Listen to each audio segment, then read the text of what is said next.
sore. Sore, Kak. Perkenalkan, nama saya Desa Putri Sidiani, mahasiswa Fakultas Keperawatan Universitas Hasanuddin. Jadi kehadiran saya di sini adalah saya ingin melakukan penyuluhan, yaitu tentang kesehatan reproduksi pada remaja. Seperti yang kita ketahui bahwa kalau berbicara tentang kesehatan reproduksi itu pasti masih sangat sensitif untuk dibicarakan ya secara umum, karena masyarakat masih menganggap tabu hal-hal seperti ini. Tapi justru hal-hal seperti ini merupakan suatu hal yang sangat penting untuk diketahui. Nah, saya ingin bertanya terlebih dahulu kepada adik, apakah adik sudah pernah mendengar istilah reproduksi sebelumnya, misalnya di sekolah atau di bahan bacaan dimanapun? Misalnya adik sudah pernah dengarkah atau belum pernah sama sekali? Sudah waktu belajar di SMA. Oke, jadi setidaknya adik sudah punya sedikit gambaran ya tentang kesehatan reproduksi itu sendiri. Nah, yang pertama kita harus tahu dulu apa sih kesehatan reproduksi itu. Nah, menurut Badan Kesehatan Dunia, jelaskan bahwa kesehatan reproduksi adalah suatu keadaan fisik, mental, dan sosial yang utuh, bukan hanya bebas dari penyakit atau kecacatan. Nah, dalam segala aspek yang berhubungan dengan sistem reproduksi, yaitu terkait fungsi dan juga proses dari reproduksi itu sendiri. Kemudian berikutnya adalah kita harus tahu juga sebenarnya remaja itu punya beberapa hak-hak mereka sebagai seorang remaja mengenai kesehatan reproduksi itu sendiri. Beberapa hak itu contohnya diantaranya adalah hak mendapatkan pelayanan. Di sini remaja itu berhak mendapatkan pelayanan kesehatan tentang diri mereka sendiri tanpa ada pembatasan gender dan golongan.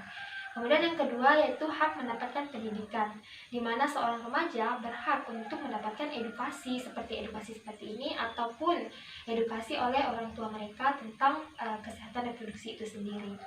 Kemudian ada juga yang namanya hak atas kebebasan, yaitu kebebasan dalam bertindak dan juga kebebasan dalam berpikir. Jadi seorang remaja itu berhak untuk melakukan atau menentukan apa yang akan mereka putuskan terkait kesehatan reproduksi mereka. Kemudian yang berikutnya itu terkait tumbuh kembang remaja. Nah, masa remaja itu dibedakan menjadi 3. Ada remaja awal, remaja tengah, dan juga remaja akhir. Remaja awal umur 10-13 tahun, remaja tengah 14-16 tahun, remaja akhir 17-24 tahun. Nah, selain tumbuh kembang remaja itu juga dapat dilihat dari perkembangan secara fisik dan juga psikologis. Secara fisik kita bisa lihat dari misalnya keadaan wajah seorang itu apabila sudah memasuki usia remaja, pasti otomatis akan terlihat sedikit berminyak, kemudian agak berjerawat. Seperti itu merupakan salah satu hal yang normal-normal saja dialami oleh seorang remaja. Kemudian bisa juga kita lihat dari sisi psikologis, yaitu seorang yang sudah memasuki usia remaja biasanya akan cenderung lebih ingin menonjolkan diri, kemudian lebih suka bergaul dengan kelompoknya di luar rumah dibandingkan di dalam rumah. Kemudian juga biasanya lebih sudah bisa membantah tentang perkataan orang tua. Nah, itu merupakan salah satu ciri-ciri dari seorang yang sudah mengalami atau sudah memasuki usia remaja. Kemudian yang berikutnya adalah menstruasi. Nah, seperti yang kita ketahui ya, menstruasi itu adalah pendarahan uterus secara periodik, dan itu merupakan salah satu siklus normal yang terjadi pada wanita yang sudah mengalami usia pubertas. Nah, bagaimana bisa terjadinya menstruasi itu bisa kita lihat melalui penjelasan dari video berikut.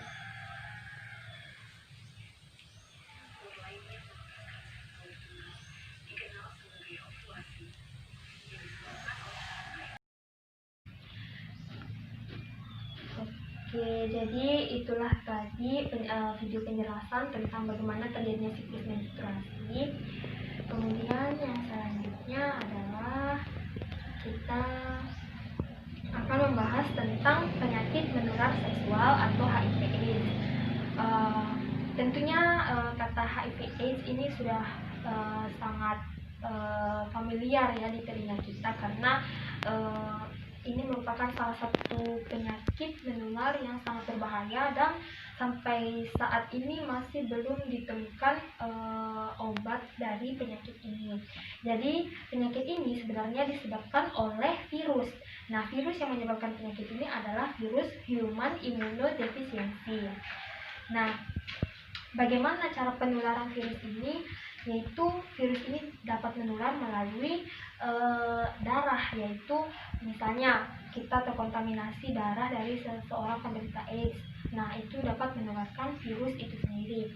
Kemudian yang kedua yaitu cairan sperma dan cairan vagina. Kemudian virus ini juga dapat menular melalui air susu ibu. Kemudian selama ini pasti yang kita temukan di masyarakat, terkadang orang-orang yang mengidap penyakit AIDS itu dikucilkan atau orang-orang tidak mau bergaul dengan mereka karena mereka berpikir bahwa penularannya itu dapat melalui apabila kita berinteraksi dengan orang itu. Sebenarnya tidak ya. Virus ini tidak dapat menular melalui misalnya kita hidup serumah dengan penderita AIDS, kemudian berjabat tangan atau bercium pipi dengan penderita AIDS, itu tidak menularkan virus itu sendiri. Kemudian berenang di kolam renang yang sama, kemudian menggunakan fasilitas makan atau minum bersama, itu tidak menyebabkan penularan virus itu sendiri. Jadi kita tidak boleh mengucilkan seseorang yang menderita penyakit ini. Kemudian bagaimana cara mencegahnya? Nah, cara mencegahnya itu dengan cara menghindari seks bebas, kemudian tidak menggunakan jarum suntik yang sudah digunakan oleh orang lain, karena itu bisa memicu terkontaminasinya virus ini. Kemudian melakukan hubungan seksual yang aman dan tidak melakukan kontak langsung dengan produk darah dari penderita ini. Oke, jadi sekian materi yang dapat saya sampaikan. Mungkin adik ada suatu pertanyaan yang ingin adik tanyakan kepada saya, bisa adik tanyakan. Mungkin ada.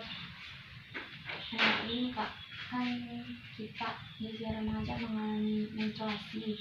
Jadi saya mau bertanya, kenapa di saat kita mengalami menstruasi di hari pertama dan kedua itu kadang merasa nyeri, bahkan nyerinya sampai Ya, jadi sebenarnya itu merupakan satu hal-hal yang wajar-wajar saja ya terjadi pada kita kalau misalnya haid, karena pada saat hari pertama kedua menstruasi itu terjadinya sebenarnya keram otot atau otot rahim yang berkontraksi.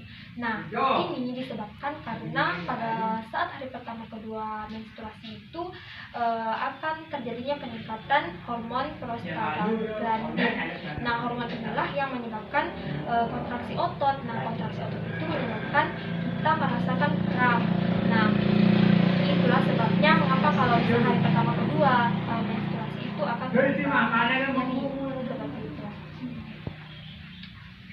Oke, jadi dari penjelasan saya tadi, saya ingin mengklarifikasi ulang apakah adik sudah paham mengenai apa yang saya jelaskan. Yang pertama saya ingin mungkin adik bisa jelaskan ya secara singkat tentang apa sih kesehatan reproduksi itu, apa pengertiannya?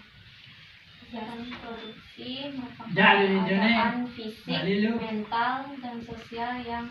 Nah, yang kedua tadi saya sudah menjelaskan tentang remaja itu sebenarnya beberapa hak yang pantas mereka dapatkan. Nah, mungkin adik bisa sebutkan salah satu hak remaja dalam kesehatan reproduksi. Salah satunya hak untuk mendapatkan pelayanan kesehatan. Iya, sudah betul ya, Dik. Jadi kemudian ada juga tadi saya jelaskan tentang ciri-ciri. Nah, ciri-ciri bagaimana kita tahu bahwa seorang sudah memasuki usia remaja. Bisa mungkin sebutkan salah satunya? Ciri-cirinya mungkin Dilihat dilihat dari fisik dan perkembangan psikologisnya. Oke, jadi tadi saya juga sudah menjelaskan tentang haid atau menstruasi. Mungkin Adik bisa jelaskan secara singkat tentang apa itu menstruasi. Menstruasi adalah pendarahan uterus yang terjadi secara periodik yang dialami oleh wanita yang telah memasuki usia pubertas. Oke, jadi pertanyaan terakhir lagi. Tadi saya jelaskan tentang penyakit menular seksual yaitu HIV/AIDS yang disebabkan oleh virus human immunodeficiency. Nah, di sini mungkin Adik bisa sebutkan salah satu cara penyebaran dan cara pencegahan dari terkontaminasi virus ini. Penyebaran HIV/AIDS dapat disebarkan melalui darah, cairan sperma atau vagina, dan air susu. Untuk pencegahannya, menghindari pergaulan seks bebas, menghindari pemakaian jarum suntik yang telah digunakan. Oke, ya. Jadi dapat saya simpulkan bahwa Adik sudah mampu memahami apa yang sudah saya sampaikan tadi ya. Jadi sekian penjelasan yang dapat saya berikan. Semoga bermanfaat untuk kedepannya, dan ini ada leaflet yang bisa Adik baca-baca nanti terkait tentang kesehatan reproduksi itu sendiri. Nanti mungkin bisa Adik baca-baca kembali untuk lebih memahami ya. Jadi sekian penyuluhan saya pada kali ini. Kurang dan lebihnya mohon dimaafkan. Saya ucapkan terima kasih. Selamat sore.